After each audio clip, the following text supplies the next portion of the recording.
All right, West Coast Swing fans, if you're looking for some drills to help improve your West Coast swing, this is the video for you. This is inspired by a blog post I wrote a while back called 5 Drills to Improve Your West Coast Swing in 30 Seconds or Less. We're gonna touch on everything from posture to turns to styling to musicality and give you a little pattern to wrap it up. But first of all, my name is Brian B. And this is Miss Megan.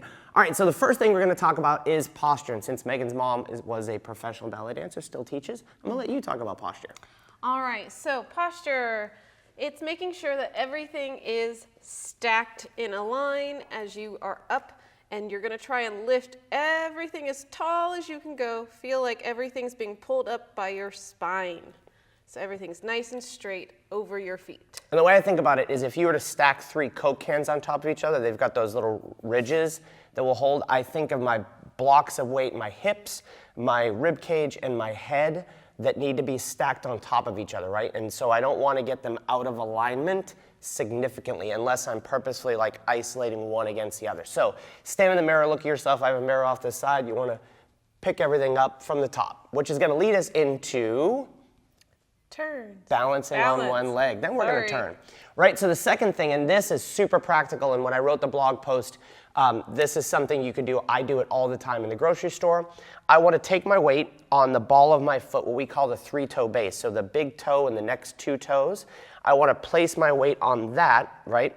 And just work on balancing on that. And if you do this right now on camera, you'll see there's a lot of wobblies. I've been doing a lot of running. My calves are sore. But I have to train those muscles, even if I'm standing in the grocery store. Right now I'm hanging out in the grocery store looking at the Snickers bars and do they still have National Enquirers? The National Enquirer? I don't know. But I'm working, Chris says yes they do. So I'm working on training those muscles. So that's number 2. Number 1, we think about our balance or our posture. Number 2, we're gonna train those muscles to balance on one leg, which is gonna segue into some turns. So our favorite turn drill, pivot drill. Pivot drills. We're facing front. Front, fair enough. All right, so we are going to rock forward just to get the balance on that foot before we try our drill. So you want to make sure that you can balance on that toe base that Brian just talked about. Now, once you're there, we are going to push and go a quarter drill, or quarter, half, whatever. Quarter turn, Miss Megan, quarter turn, it's early. Words. All right, and we do it again, and quarter, and again, all the way around 4 times till you're back to the front.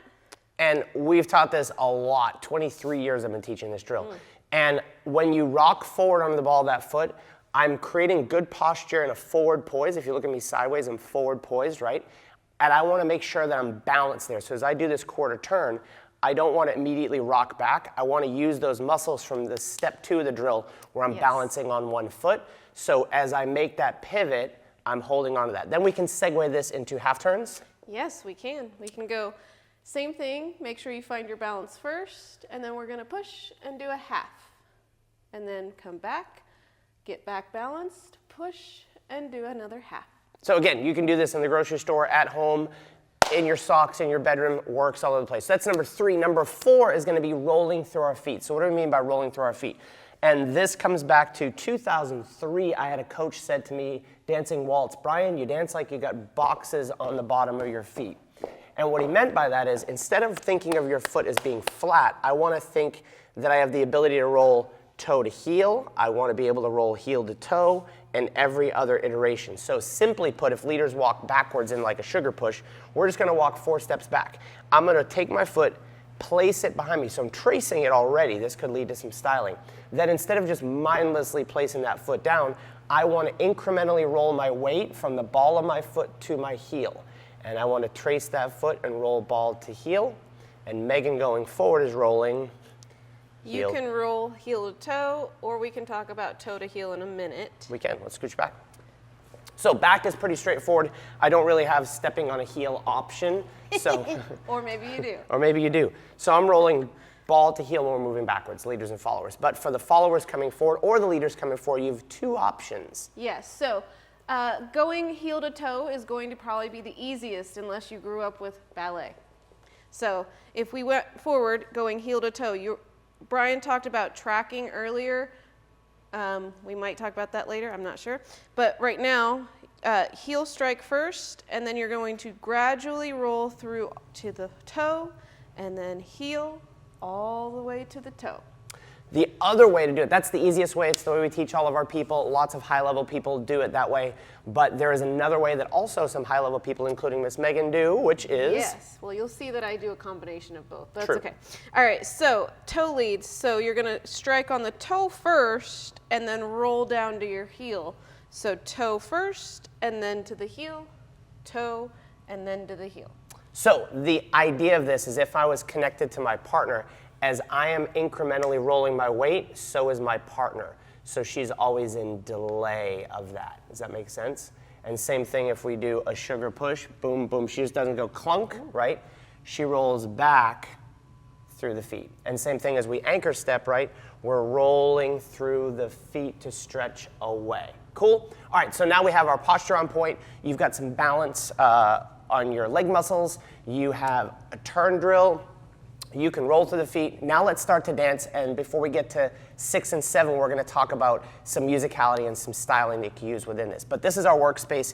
It's a modification of a line dance that we did, and the order of it is push, tuck, pass, turn, whip. We'll demonstrate. So you do not have to be connected. If you're a follower, this is your footwork. Sugar push first, right? That's the first one. Second thing is a sugar tuck, followed by a right side pass, inside turn, and a whip. And don't space on this. This is an awesome drill. We're going to expand on this and do actually further videos. But if we did it by ourselves, we would be dancing a sugar push, and hang through this because this is going to get quite cool. We're going to do a tuck. We're going to do a right side pass. We're going to do an inside turn, practicing those turn drills. And then we're going to do a whip using the force. So that is a great thing to be able to do all by yourself. And here's 2 awesome things that's going to happen with that. If we count this musically, right, not counting the patterns, if we count the patterns, it sounds like this. 1, 2, 3, and 4, 5, and 6, and a tuck. 2, 3, and 4, 5, and 6, and a side pass, and 4, 5, and 6. Make sense, right? But what does the music do? The music doesn't stop at 6, it goes all the way to 8. So this is going to come into tip number 6 is identifying the 1 in the music. So you can do this. I said you can do this in 30 seconds. You can just listen to songs and listen for the 1 in the music and identify it.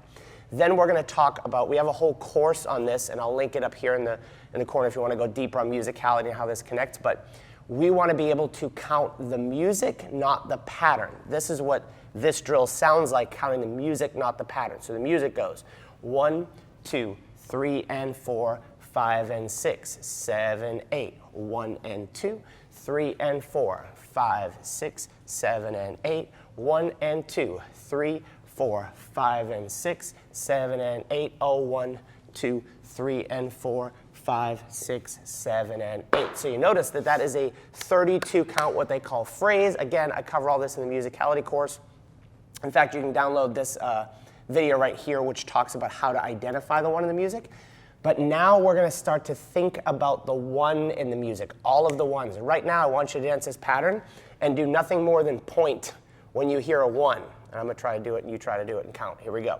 We have sugar push, 2, 3, and 4, 5, and 6, 7, 8, 1 and 2, 3 and 4, 5, 6, 7, and 8, 1 and 2, 3, 4, 5, and 6, 7, and 8, 1, 2, 3, and 4, 5, 6, 7, and 8, 1, right? So just do that. You could do this all by yourself as the follower or the leader, dancing that to whatever song you want to dance to. But practice finding the 1s. Once you can find the 1s, right, then you can do stuff with that. So let's just kind of do stuff with that. We have 1, 2, 3, and 4, 5, and 6, 7, 8, 1, 2, 3, and 4, 5, 6, 7, and 8, 1 and 2, 3, and 4, 5, and 6, 7, and 8, 1 and 2, 3, and 4, 5, 6, 7, and 8.